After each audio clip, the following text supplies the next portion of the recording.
പാതിരയ്ക്ക് ഒരു പാതിരാക്കുഴിയിൽ പോയി കഥ പറയാം. വലിയ പാതിരയൊന്നും ആയിട്ടില്ലായിരുന്നു. രാത്രി എനിക്ക് ഭയങ്കര എന്ത് കഴിക്കാനായിരുന്നു ആഗ്രഹം? എനിക്ക് ഭയങ്കര വേറെന്തോ സാധനം കഴിക്കാനായിരുന്നു ആഗ്രഹം. അവിടെ പോയി ദോശയും നല്ല ചിക്കൻ കറിയും കഴിക്കാൻ വേണ്ടി ഭയങ്കര ആഗ്രഹം. കുറേ സ്ഥലത്ത് തപ്പി നടന്നു, കിട്ടിയില്ല. ലാസ്റ്റ് ഇവിടെ കയറി അകത്ത് ചെന്നപ്പോഴും അവിടെ ഇല്ലായിരുന്നു. ഞാൻ ആദ്യമായിട്ടാണ് പാതിരാക്കോഴിയിൽ കയറുന്നത്. കുറേ നാളായിട്ട് കുറേ ആൾക്കാർ പറഞ്ഞ് ഞാൻ കേട്ടിട്ടുണ്ട് കൊള്ളാം എന്നൊക്കെ. ആംബിയൻസ് ഒക്കെ കൊള്ളായിരുന്നു.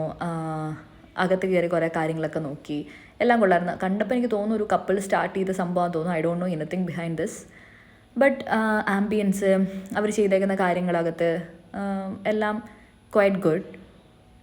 അത് കഴിഞ്ഞ് ഞങ്ങൾ പോയിരുന്നപ്പോൾ തന്നെ എനിക്ക് അവരുടെ സർവീസ് അത്ര വലിയ ഇഷ്ടപ്പെട്ടില്ല. കാരണം നമ്മൾ പോയിരുന്നപ്പോഴത്തേക്ക് മറ്റേ വരയ്ക്കുന്ന സാധനം കൊണ്ടു തന്നിട്ടുണ്ടായിരുന്നു. മറ്റേ കോഴിക്കുഞ്ഞിനെ വഴി കാണിക്കുന്നൊക്കെ പറഞ്ഞുള്ള സംഭവമില്ല, പഴയ സ്കൂളിൽ ചെയ്തിട്ടുള്ള അതുണ്ടായിരുന്നു. ഞങ്ങളത് എടുത്തിട്ട് വരയ്ക്കാൻ തുടങ്ങി കഴിഞ്ഞൊരു 10 തവണ അവരുടെ അടുത്ത് പെൻ ചോദിച്ചിട്ടുണ്ട്. അവരുടെ അടുത്ത് പെന്നില്ല. പിന്നെ ഞങ്ങളെല്ലാവരും ഒരുമിച്ച് ചെയ്യണമെന്നായിരുന്നു ആഗ്രഹം. പക്ഷേ അവർ ഒരു പെണ്ണ് തന്നുകൊണ്ട് നമുക്ക് 3 പേർക്ക് 3 സമയത്താണ് നമ്മൾ ചെയ്തത്. സോ ഓരോ ആൾക്കാർ ഓരോ സമയം വെച്ച് നമ്മൾ എങ്ങനെ ചെയ്യണം എന്നൊക്കെ നോക്കി കണ്ടുപിടിച്ച്. പിന്നെ മലയാളീസ് അല്ലായിരുന്നു ചില അവിടെ നിൽക്കുന്നത്. They don't know Malayalam. So അപ്പോൾ നമ്മൾ പറയുന്ന കാര്യങ്ങൾ അവർക്ക് നമ്മൾ കുറേ തവണ പറഞ്ഞു കൊടുത്തിട്ടാണ് അവർക്ക് മനസ്സിലായിക്കൊണ്ടിരുന്നത്. അതിലും ഞാനങ്ങനെ തോറ്റു ഗൈസ്. എൻ്റെ മൊത്തം കഴിവും കൊണ്ട് പുറത്തെടുക്കാൻ പറ്റിയില്ല. അതിലും ഞാൻ തോറ്റുപോയി. എൻ്റെ കൂടെ ഉണ്ടായിരുന്ന ഒരുത്തൻ 2 പേരും എന്നെക്കാളും വേഗം ഫാസ്റ്റായിട്ട് തീർത്തു. എനിക്കത് കഴിഞ്ഞപ്പോഴത്തേക്ക് ഒരു തള്ളവേപ്പ് ഫീൽ ചെയ്തെങ്കിലും കുഴപ്പമില്ല. അടുത്ത ഇതിൽ ശരിയാക്കാമെന്ന് വിചാരിച്ച് നമ്മൾ ഫുഡൊക്കെ ഓർഡർ ചെയ്തു. ഒത്തിരി കഴിക്കാനൊന്നും പ്ലാൻ ഇല്ലായിരുന്നു. ഞങ്ങൾക്ക് എല്ലാവർക്കും വലിയ കാര്യമായിട്ട് വിശക്കൊന്നും ഇല്ലായിരുന്നു. എനിക്ക് മറ്റേ ദോശ ക്രേവിങ് വന്നുകൊണ്ടാണ് ഫസ്റ്റ് ഓഫ് ഓൾ നമ്മൾ കഴിക്കാൻ തന്നെ ഇറങ്ങിയത്.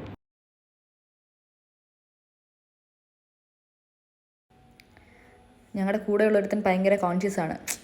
എൻ്റെ ഫേസ് കാണിച്ച് കഴിഞ്ഞാൽ ഇങ്ങനെ ഷെയർ ചെയ്ത് പോയത് ആൾക്കാരൊക്കെ കാണും എന്നൊക്കെയാണ് അവൻ പറയുന്നത്. വലിയ ഫോളോവേഴ്സൊന്നും ഇല്ലാത്ത ഒരു അക്കൗണ്ട് ആയതുകൊണ്ടും വലിയ സബ്സ്ക്രൈബേഴ്സ് ഒന്നും ഇല്ലാത്ത ഒരു അക്കൗണ്ട് ആയതുകൊണ്ട് അത്രയും വലിയ ഫേമസ് ഒന്നും ആവൂലടാ നീ എന്നൊക്കെ പറഞ്ഞു കൊടുക്കുന്നുണ്ടായിരുന്നു. ഞാൻ പറഞ്ഞു മറ്റേ പെപ്സി ഒഴിക്കുന്ന കണ്ടപ്പോൾ നിനക്ക് എന്ത് തോന്നി? ചുമ്മാ അങ്ങനെ ഇങ്ങോട്ടും എന്തൊക്കെ കാര്യങ്ങൾ നമ്മൾ സംസാരിച്ചുകൊണ്ടിരിക്കുന്നുണ്ടായിരുന്നു. അത് കഴിഞ്ഞ് നമ്മുടെ പാൽക്കപ്പയും ബീഫുമാണ് നമ്മൾ ഓർഡർ ചെയ്തത്. പാൽക്കപ്പയും നല്ലൊരു കാലും അവർ കൊണ്ടുവച്ച് തന്ന്. ടേസ്റ്റ് ഉണ്ടായിരുന്നു. ഞാൻ ആക്ച്വലി ഈ പാൽക്കപ്പയും ബീഫ് എന്ന് പറയുമ്പം ചെന്നൈയിൽ ഞാനുണ്ട്. അപ്പം അച്ചായൻ്റെ അടുക്കള എന്ന് പറഞ്ഞിട്ടൊരു കടയുണ്ട്. അവിടെ നമ്മൾ പോയി കഴിക്കുമായിരുന്നു. ഭയങ്കര ടേസ്റ്റാണ്. അത്രയും എത്തിയില്ലെങ്കിലും ഇറ്റ് വാസ് ക്വൈറ്റ് ഗുഡ്. അത് കഴിഞ്ഞ് പുറത്ത് നല്ല മഴയായിരുന്നു. കുറച്ച് നേരം അവിടെയൊക്കെ നിന്നിട്ട് നമ്മൾ ചാടി വണ്ടി കയറി വിട്ടു. അപ്പം അടുത്ത വീഡിയോയിൽ കാണുന്നവരെ ബായ്.